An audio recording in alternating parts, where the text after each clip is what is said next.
عائشہ اگر تجھ سے کوئی گناہ ہوا ہے تو تو توبہ کر لے، اللہ معاف کر دے گا۔ کتنے واقعات ہیں صرف شک پر شک لوگوں نے بیویوں کو قتل کر دیا۔ تو میرا نبی کیا کہہ رہا ہے، اگر تجھ سے ہو گیا ہے تو یہ نہیں کہا میں تمہیں طلاق دیتا ہوں، میں تمہیں یہ کرتا ہوں وہ کرتا ہوں، کہا تو توبہ کر رہے، اللہ معاف کر دے گا۔ تو حضرت عائشہ اٹھ کے بیٹھ گئی، فرمایا میرے آنسو ایک دم خشک ہو گئے۔ میں نے کہا ابا میری صفائی پیش کر۔ ابو بکر کانپنے لگی، اتنا بولے کہ یہ کام تو ہم نے کبھی زمانہ کفر میں بھی نہیں کیا تھا، اب اسلام میں ہم پہ یہ الزام لگ رہا ہے کہ بیٹی میں کچھ تیری صفائی نہیں دے سکتا۔ ہم نے کہا اماں ام رومان میری صفائی پیش کر۔ ان کا بھی رنگ پیلا پھٹک، بیٹی میں کچھ نہیں کہہ سکتا۔ تو فرمایا اگر میں سچ بولوں تو تم میں کوئی بھی نہیں مانے گا، اور میں جھوٹ بولوں تو اپنے پر الزام لگاؤں، میں وہ کہتی ہوں جو یوسف کے باپ نے کہا تھا۔ فرماتی ہیں غم کی وجہ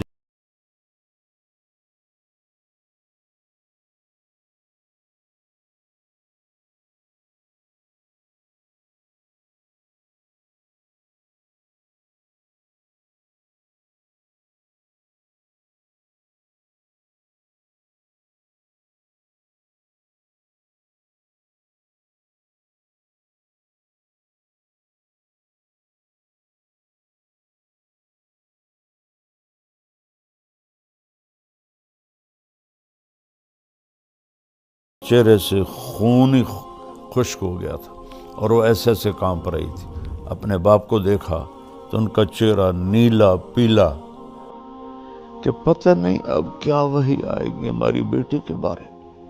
اپنے ایسے آنکھ کھولی، پسینہ پونچھا اور مسکرائے کہ عائشہ مبارک ہو، تیری صفائی پیش کرنے کے لیے اللہ آ کے یوسف کے لیے بچہ بولا، مریم کے لیے بچہ بولا، عائشہ تیرے لیے تیرا اللہ آ گیا گواہی دینے۔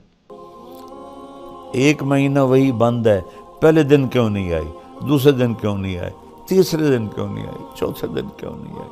وہ تمہیں سمجھانا تھا اس کمبخت کو سنبھال کے رکھو۔ اپنے گھروں کو خوش رکھنا چاہتے ہو نا، آباد رکھنا چاہتے ہو، رب ذوالجلال کی قسم پیسے سے، حسن سے، شکل سے، مال سے، گاڑیوں سے نہیں ہوگا۔ اس کو میٹھا بول، میٹھے بول میں جادو۔ پیغام قرآن مولانا طارق جمیل صاحب کے ساتھ پروگرام ملاحظہ کیجئے رمضان المبارک کی ہر رات تراویح کے بعد یوٹیوب لائیو صرف طارق جمیل آفیشل پر۔ السلام علیکم ورحمۃ اللہ وبرکاتہ۔ بسم اللہ الرحمن الرحیم، والصلاة والسلام علی رسولہ الکریم وعلی آلہ واصحابہ اجمعین۔ آج آپ کی خدمت میں سورہ نور کی کچھ آیات پیش کرنا چاہتا ہوں۔ اس سے پہلے تھوڑا تمہیداً یہ عرض ہے کہ انسانی جسم میں سب سے زیادہ جس چیز سے خیر پھیلتی ہے وہ یہ زبان ہے، اور انسانی جسم میں سب سے زیادہ شر اور تباہی جس سے پھیلتی ہے وہ یہ زبان ہے۔ اللہ تعالیٰ کے نبی نے حضرت معاذ بن جبل سے بھی فرمایا کہ تمہیں جتنی میں نے نصیحت کی ہے اس کا خلاصہ بتاؤں؟ تو انہوں نے عرض کیا جی کیا ہے؟ تو آپ نے ایسے کیا، کینچی کی شکل بنائی اور پھر ایسے پکڑا کہ کف لسانک، اپنی زبان پہ قابو رکھ۔ تو انہوں نے عرض کیا ان آخذ بما نقول، جو کہتے ہیں اس پر بھی حساب ہوگا؟ آپ نے فرمایا سکلت کا امک، جبل کے بیٹے کیا ہو گیا تجھے؟ وَهَلْ يَكُبُّ النَّاسَ فِي نَارِ جَهَنَّمْ إِلَّا حَصَائِدُ أَلْسِنَتِهِمْ، سب سے زیادہ جہنم میں لوگوں کو زبان دھکا دے کے گرائے گی، یکب ایسے منہ کے بل گرانا۔ تو سورہ نور میں واقع ہے حضرت عائشہ رضی اللہ تعالی عنہا پر تہمت لگی، اور اس تہمت کی صفائی اللہ نے پیش کی۔ 3 بڑی ہستیوں پر تاریخ میں تہمت لگی ہے۔ یوسف علیہ السلام پر تہمت لگی، زلیخا نے لگائی تو اس کی گواہی دی شہد شاہد من اہلہا، ان کے خاندان میں سے ایک بچے نے گواہی دی جس سے یوسف علیہ السلام کی پاک دامنی ثابت ہوئی۔ پھر حضرت مریم علیہ السلام پر لوگوں نے تہمت لگائی کہ یا مریم لقد جئت شیئا فریا، یہ تو نے کیا کیا ہے؟ تو اس کی گواہی حضرت عیسیٰ علیہ السلام نے بیٹے نے خود دی، قال انی عبد اللہ آتانی الکتاب وجعلنی مبارکا، میں اللہ کا بندہ ہوں اور میں نبی ہوں اور بابرکت ہوں۔ جب حضرت عائشہ رضی اللہ تعالیٰ عنہ پر تہمت لگی تو اس کی گواہی اللہ نے خود دی، سبحان اللہ، خود جبریل وحی لے کر آئے۔ تو بنو مستلق کی طرف آپ نے سفر کیا جہاد کا، واپسی پر آپ نے ایک جگہ آرام کیا، تو جب چلنے کا حکم دیا تو حضرت عائشہ رضی اللہ تعالی عنہا کے جی میں آیا کہ قافلے کے تیار ہونے میں وقت لگ جاتا ہے تو میں اپنے ضرورت سے فارغ ہو کے آ جاؤں۔ تو وہ چلی گئیں ذرا دور قضائے حاجت کے لیے، تو قافلے کی روانگی ہو گئی، اور وہ جو تھی پالکی وہ صحابہ نے اٹھا کے اونٹنی پہ باندھ دی، چونکہ حضرت عائشہ رضی اللہ عنہ کا وزن اتنا نہیں تھا، انہیں محسوس ہی نہیں ہوا کہ پالکی خالی ہے، تو انہیں اوپر باندھ کے اور چل پڑے۔ جب حضرت عائشہ رضی اللہ تعالیٰ عنہ واپس آئیں تو دیکھا تو قافلہ جا چکا تھا، تو وہ ایک اسی درخت کے نیچے بیٹھ گئیں کہ جب وہاں پہنچ کر مجھے نہیں دیکھیں گے تو مجھے ڈھونڈنے کے لیے واپس بھیجیں گے کسی کو، میں اس کے ساتھ چلی جاؤں گی۔ تو کہتے ہیں میں وہاں لیٹ گئی، مجھے نیند آ گئی، تو صفوان بن معطل رضی اللہ تعالیٰ عنہ ایک صحابی ہیں بدری، ان کے ذمہ تھا قافلے کے پیچھے پیچھے چلنا کہ کوئی سامان رہ جاتا ہے، کوئی گر جاتا ہے، وہ اٹھا کے لے آئیں۔ تو وہ جب پیچھے سے آئے تو انہوں نے حضرت عائشہ کو پہچان لیا، ان کے چہرے پر کپڑا تو تھا نیند کی وجہ سے، لیکن پہچان کو ان کا اللہ اکبر زور سے کہا تو حضرت عائشہ اٹھ کے بیٹھ گئی، تو انہوں نے جلدی سے اپنے چہرے کو ڈھانپ لیا، تو انہوں نے آپ کے پاس آ کے اونٹنی بٹھائی اور پیچھے جا کے کھڑے ہو گئے۔ آپ اونٹنی پہ تشریف فرما ہوئیں، انہوں نے اونٹنی کی رسی کو پکڑا اور قافلے کی طرف چل پڑے۔ دوپہر کے وقت پہنچے تو صحابہ نے پڑاؤ ڈال لیا تھا، تو عبداللہ بن ابی لعنت اللہ علیہ جب دیکھا تو اس نے یہ بات پھیلانی شروع کر دی کہ یہ تو کوئی گڑبڑ ہے، یہ تو کوئی معاملہ ٹھیک نہیں ہے، یہ تو لگتا ہے کوئی غلط کام ہوا ہے، اور یہ بات اس نے پھیلانا شروع کر دی۔ اور اللہ کے نبی کو اللہ تعالیٰ نے خبر ہی نہیں ہونے دی۔ یہ ایک بات اس سارے واقعے میں دو باتیں سمجھانی تھی۔ ایک حضرت عائشہ کا مرتبہ اور مقام، چونکہ آگے چل کر کچھ لوگ حضرت عائشہ رضی اللہ عنہا کو برا بھلا کہنے والے تھے، تو اللہ نے آپ کے مقام کو قرآن میں خود گواہ بن کے صفائی دی۔ اور دوسرا یہ بتانا تھا کہ زبان کا غلط استعمال کتنی تباہی لاتا ہے، ورنہ جیسے ہی عبداللہ بن ابی نے یہ بات پھیلانا شروع کی تھی، اللہ تعالیٰ وحی اتار دیتے اور فرماتے کہ یہ بکواس ہو رہی ہے، یہ سب غلط ہے، اس کا ازالہ کیا جائے۔ لیکن وحی رک گئی، اور مدینے تک بیچ میں منافق بھی تھے، وہ اس بات کو پھیلاتے رہے اور وہ پورے قافلے میں گردش کرتی رہی۔ اور جب آپ مدینہ پہنچے، مدینے میں انہوں نے یہ بات اس کو کہو، اس کو کہے، وہ پھیلنا شروع ہوئی، تو جو آہستہ آہستہ یہ بات اللہ تعالیٰ کے نبی کو پہنچی، تو چونکہ وہی کوئی نہیں تھی تو اپنا اس کا رد کر سکے، اور تائید تو کرنی نہیں تھی، لیکن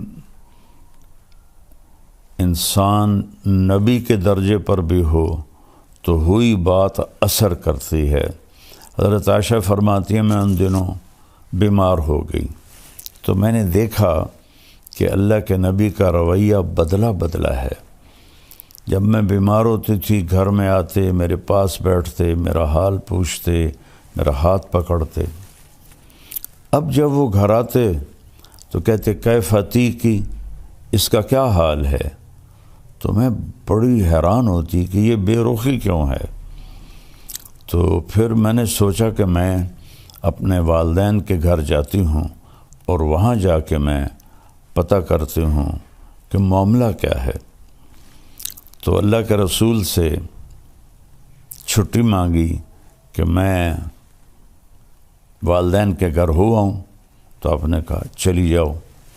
تو فرمانے لگی مجھے اس پر اور بڑا دکھ ہوا، چونکہ پہلے جب میں کہتی تھی تو آپ فرماتے آج نہ جاؤ کل چلی جانا، پھر کہتے آج نہ جاؤ کل چلی جانا، اظہار محبت، اظہار عشق، اور اس دن فرمایا فوراً چلی جاؤ، کہ اس کا بھی مجھے بڑا صدمہ ہوا۔ تو میں خیر اپنے والدین کے گھر چلی گئی۔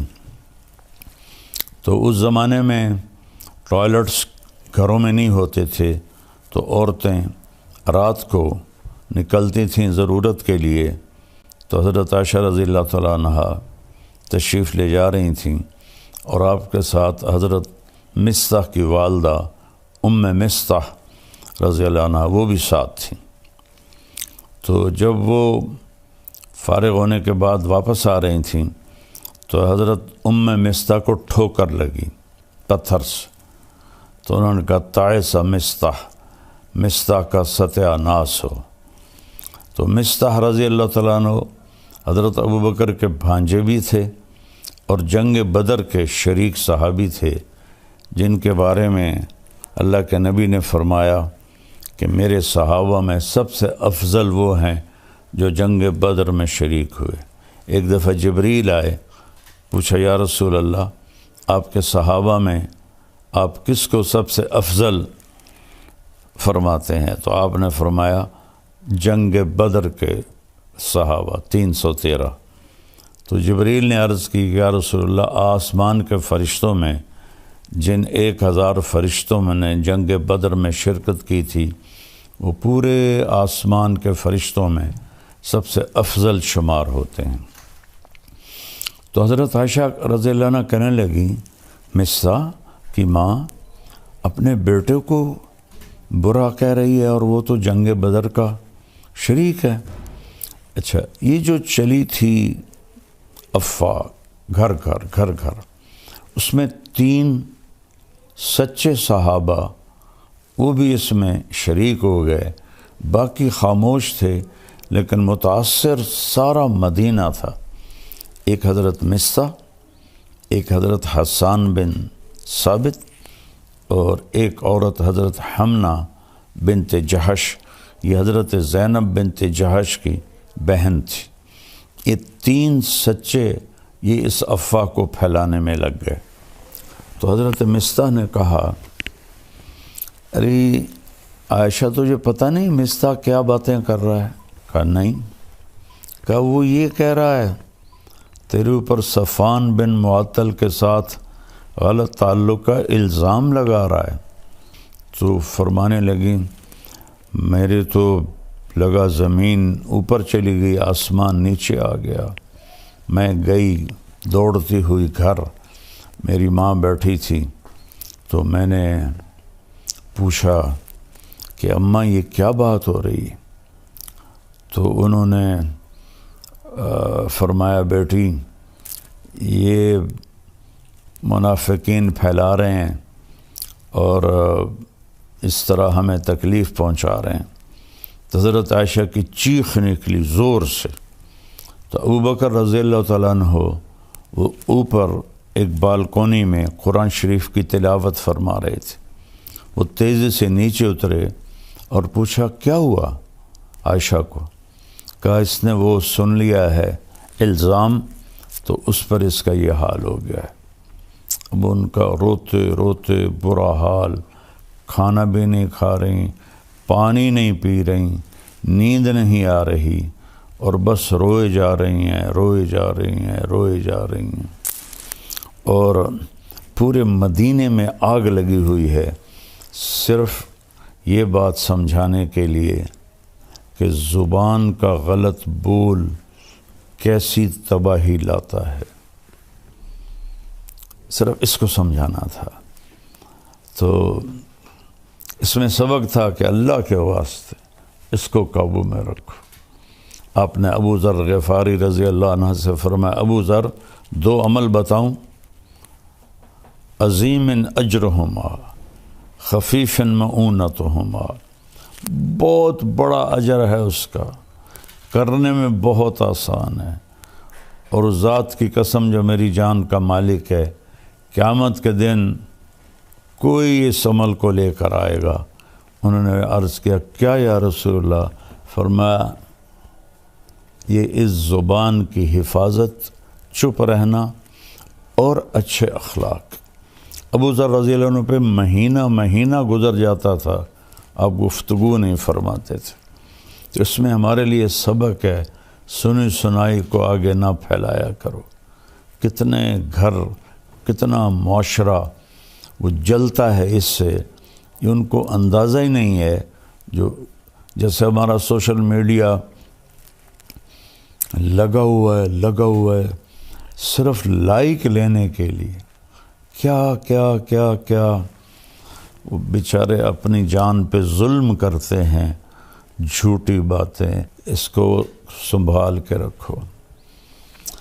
تو اللہ کے نبی صلی اللہ تعالیٰ علیہ وسلم اتنے پریشان ہوئے کہ آپ نے حضرت اسامہ بن زید کو بلایا، فرمایا اسامہ تو عائشہ کے بارے میں کیا کہتا ہے؟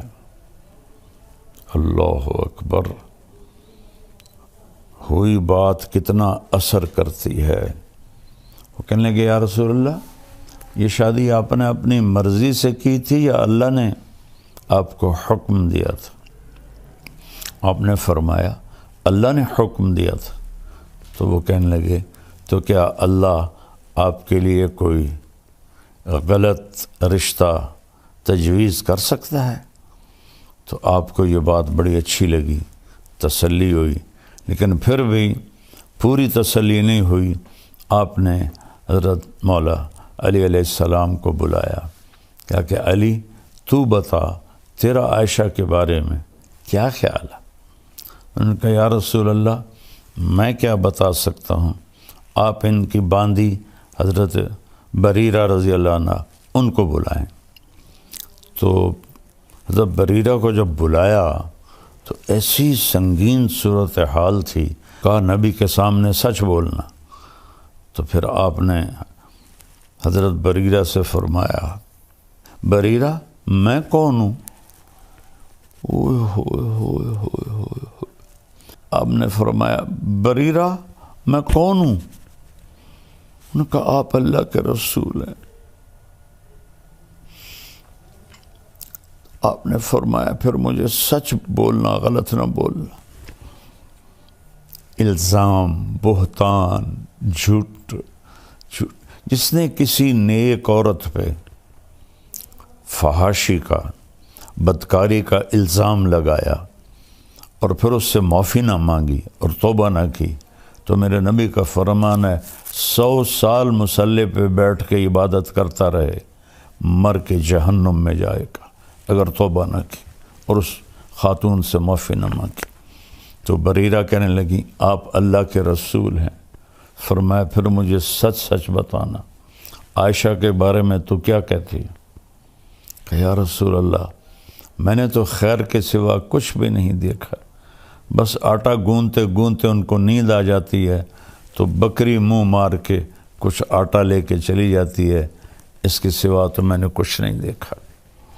یہ سن کر آپ مسجد میں گئے تو اوس و خزرج دونوں قبیلے جمع تھے۔ عبداللہ بن ابی خزرج سے تھا۔ تو آپ میں قربان جاؤں یا رسول اللہ آپ پر، آپ کے اخلاق پر، آپ کے ظرف پر۔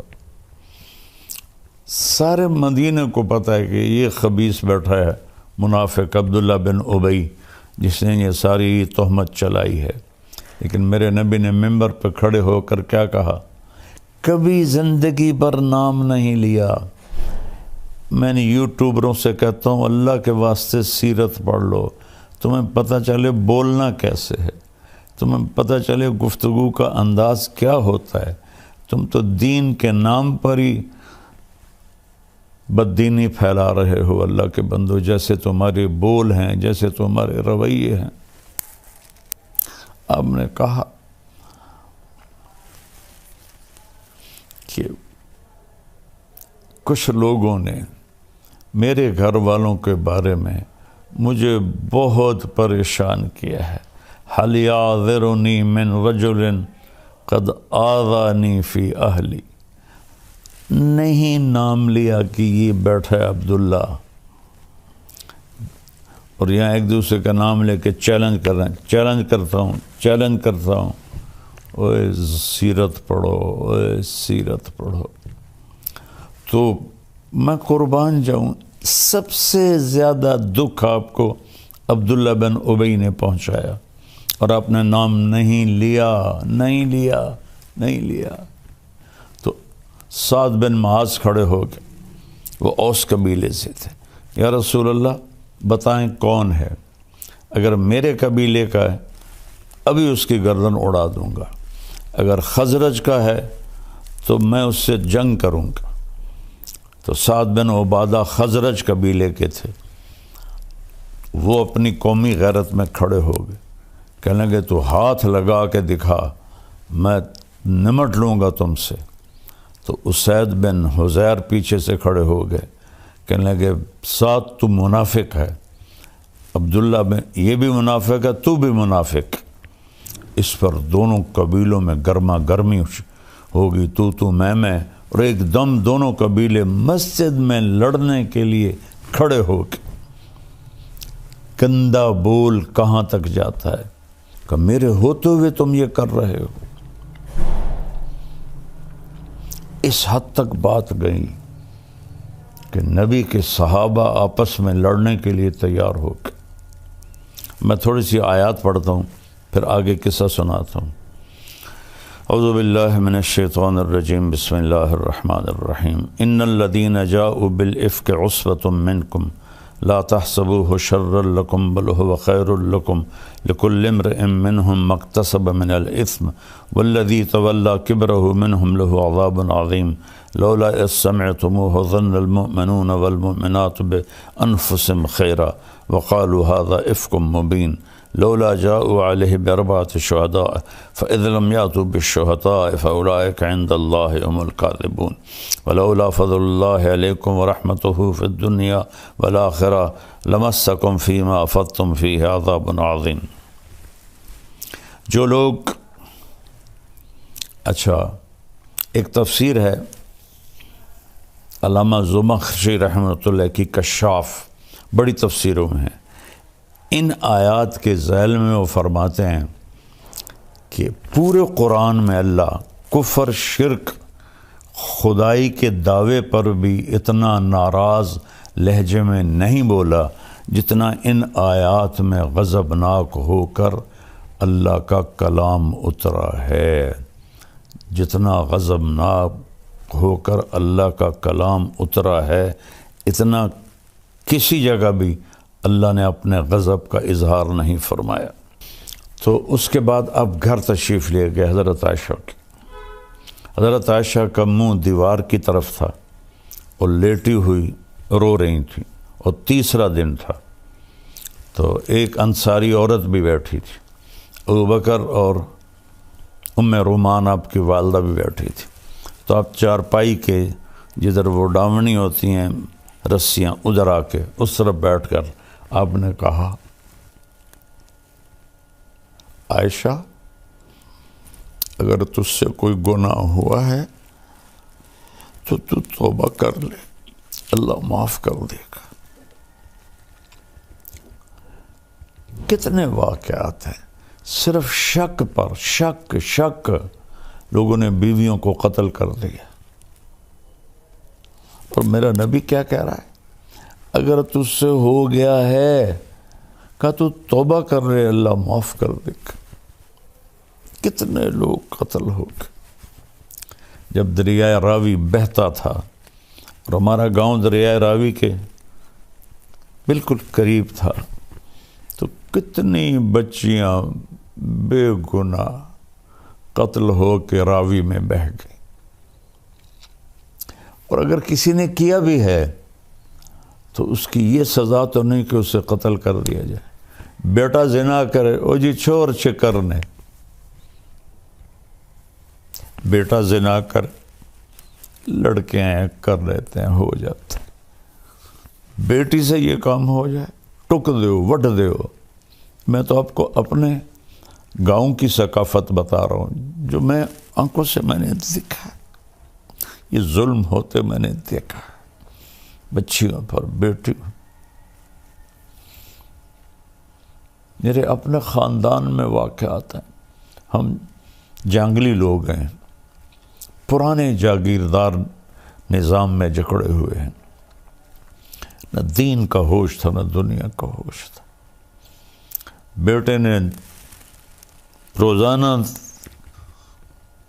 کنجر خانے جانا ہے، زنا بھی کرنا ہے، شراب بھی پینی ہے، چھوڑ چکریں جی ہو جاندہ، شادی ہو سی تو ٹھیک ہو جیسا، بیٹی پہ شک پڑ جائے، اور خدا نہ خواستہ کچھ اس سے ہو بھی جائے، بشر ہے، وٹ دیو۔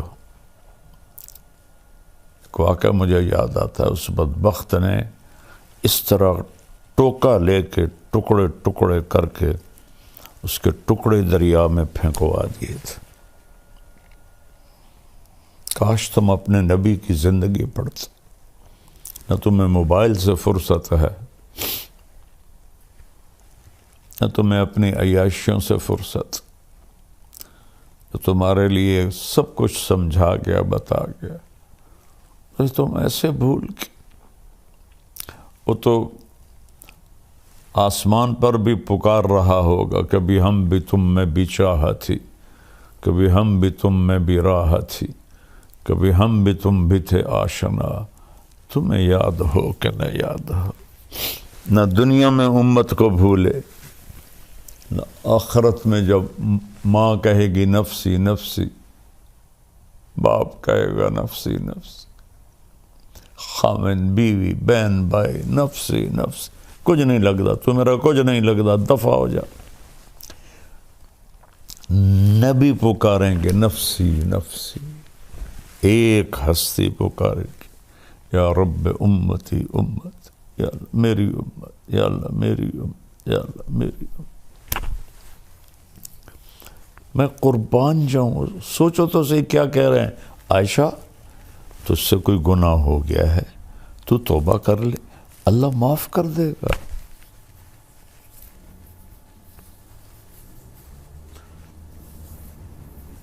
ایک واقعہ مجھے یاد آ گیا، بے گناہ بچی تھی، میں گواہی دیتا، شک پر ماں باپ نے زبردستی زہر کھلا کے اسے تڑپا تڑپا کے مار دیا، زہر اس کے منہ میں انڈیلا اور اسے تڑپا تڑپا کے مار دیا۔ نبی کی زندگی کے بغیر رب ذوالجلال کی قسم ہم سور سے بھی بدتر ہیں، سانپ بچھو سے بھی بدتر ہیں، گندگی کے کیڑے سے بھی بدتر ہیں۔ نبی کی زندگی سیکھو، نبی نور ہے یا بشر ہے، حاضر ناظر ہے یا نہیں، یہ بھی کوئی باتیں ہیں جن پر بحث کی جاتی ہے اور لڑا جاتا ہے۔ میرے نبی نے کیا کیا یہ سیکھو۔ رفع الیدین کی حدیثوں پہ لڑ رہے ہیں، سورۃ فاتحہ پہ لڑ رہے ہیں، تراویحوں پہ لڑ رہے ہیں، پتہ نہیں کیا کیا کر رہے ہیں۔ تو حضرت عائشہ اٹھ کے بیٹھ گئی، فرمایا میرے آنسو ایک دم خشک ہو گئے۔ میں نے کہا ابا میری صفائی پیش کر۔ ابو بکر کانپنے لگے، اتنا بولے کہ یہ کام تو ہم نے کبھی زمانہ کفر میں بھی نہیں کیا تھا، اب اسلام میں ہم پہ یہ الزام لگ رہے ہیں کہ بیٹی میں کچھ تیری صفائی نہیں دے سکتا۔ ہم نے کہا اماں ام رومان میری صفائی پیش کر۔ ان کا بھی رنگ پیلا پھٹک، بیٹی میں کچھ نہیں کہہ سکتی۔ تو فرمایا اگر میں سچ بولوں تو تم میں کوئی بھی نہیں مانے گا، اور میں جھوٹ بولوں تو اپنے اوپر الزام لگاؤں۔ میں وہ کہتی ہوں جو یوسف کے باپ نے کہا تھا۔ فرماتی ہیں غم کی وجہ سے مجھے یعقوب علیہ السلام کا نام بھول گیا اور میں نے کہا جو یوسف کے باپ نے کہا تھا، انما اشکو بثی وحزنی الی اللہ۔ میں تمہیں کچھ نہیں کہتی ہوں، وہ جو میرا رب ہے نا، میں اسے اپنا غم بھی سناتی ہوں اور اپنا دکھڑا بھی سناتی ہوں، وہ آئے گا وہ کرے گا میری صفائی۔ وہ کہتی ہے میں لیٹ گئی، دوبارہ لیٹ گئی، یا لیٹی تو اللہ کے نبی پہ وحی آئی۔ 1 مہینہ وہی بند ہے، پہلے دن کیوں نہیں آئی، دوسرے دن کیوں نہیں آئی، تیسرے دن کیوں نہیں آئی، چوتھے دن کیوں نہیں آئی؟ وہ تمہیں سمجھانا تھا اس کمبخت کو سنبھال کے رکھو، اسے سنبھال کے رکھو۔ قتل پہ جھوٹی گواہیاں دے کر بے گناہ لوگوں کو پھانسی چڑھا دیا۔ میں چشم دید گواہ ہوں، جب میری صحت اچھی تھی میں جیلوں میں جاتا تھا بیان کرنے، 302 میں بے گناہ ایک 9 سال کے بچے پر قتل کا مقدمہ تھا اور 10 سال وہ چلتا رہا۔ 10 سال کے بعد پھانسی ہوئی اسی فیصل آباد کی جیل میں۔ 19 برس کی عمر میں اس بچے کو پھانسی ہوئی۔ 9 برس کے بچے کو قتل کے الزام میں گواہی دی اسی سے۔ تو کیا تمہارے ساتھ ہونے والا ہے آگے اللہ دکھا دے گا۔ تو حضرت صلی اللہ علیہ وسلم پہ ایک دم وحی آنا شروع ہوئی، 1 مہینہ نہیں آئی، اب آ رہی ہے۔ تو حضرت عائشہ نے جب دیکھا وحی آ رہی ہے تو کہنے لگی میں تو مطمئن تھی، تو میرا خیال تھا کہ جبریل آ کے کہہ دے گا کہ یہ بات غلط ہے، لیکن یہ تو میں نے کبھی سوچا بھی نہیں تھا کہ اس بارے میں قرآن اترے گا۔ اور میں نے اپنی ماں کو دیکھا تو اس کے چہرے سے خون ہی خشک ہو گیا تھا اور وہ ایسے کانپ رہی تھی۔ اپنے باپ کو دیکھا تو ان کا چہرہ نیلا پیلا کہ پتہ نہیں اب کیا وحی آئے گی ہماری بیٹی کے بارے۔ تو ایک دم جب آپ پہ وحی آتی تھی آپ پر نیم بے ہوشی طاری ہو جاتی تھی اور یہاں پسینہ آ جاتا تھا۔ آپ نے ایسے آنکھ کھولی، پسینہ پونچھا، اور مسکرائے کہ عائشہ مبارک، تیری صفائی پیش کرنے کے لیے اللہ آ کے یوسف کے لیے بچہ بولا، مریم کے لیے بچہ بولا، عائشہ تیرے لیے تیرا اللہ آ گیا گواہی دینے۔ تو حضرت ام رومان نے کہا عائشہ اٹھ اللہ کے نبی کا شکر ادا کر، کہنے کہ نہیں، اس کا شکر ادا کروں گی جس نے میری گواہی دی۔ یہ بتانے کے لیے کہ کتنی کسی پہ الزام لگانا کتنا خطرناک ہے، ایک دوسرے کی بیک بائٹنگ، غیبت، برائی۔ اپنے گھروں کو خوش رکھنا چاہتے ہو نا، آباد رکھنا چاہتے ہو، رب ذوالجلال کی قسم، پیسے سے، حسن سے، شکل سے، مال سے، گاڑیوں سے نہیں ہوگا۔ اس کو میٹھا کر لو، میٹھے بول میں جادو ہے۔ اس پہ 14 آیات آئیں۔ میرا اللہ کہتا ہے یہ جو